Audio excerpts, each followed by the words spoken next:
रात के तूफान के बाद जैसे पूरा राज्य शांत हो गया था। समुद्र के किनारे स्थित राजतपुर का महल पहली बार इतना मौन था। बीते संघर्षों, त्याग और निर्णयों की गूंज अब भी दीवारों में समाई हुई थी।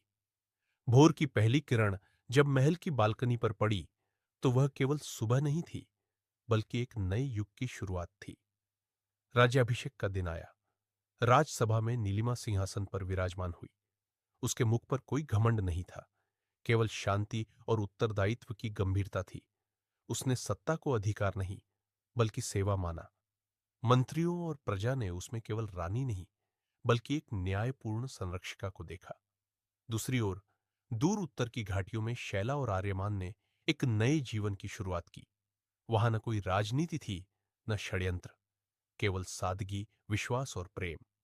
शैला का हृदय अब भी अपने राज्य से जुड़ा था, पर उसने जान लिया था कि कभी कभी दूर जाना ही सबसे बड़ा त्याग होता है।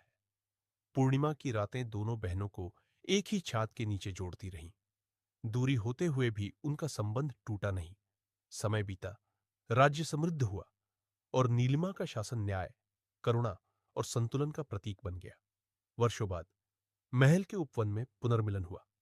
दोनों बहनें आमने सामने खड़ी थीं, पर अब वे केवल बहनें नहीं, बल्कि अनुभव, बलिदान और प्रेम की जीवित प्रतिमाएं थीं।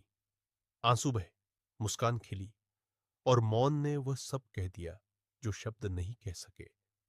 कहानी का अंत एक दीपक पर ठहरता है, जिसकी दो लौ अलग अलग होकर भी एक ही प्रकाश देती है, जैसे नीलिमा और Shaila. Some bonds are not meant to unite, they are meant to illuminate the world.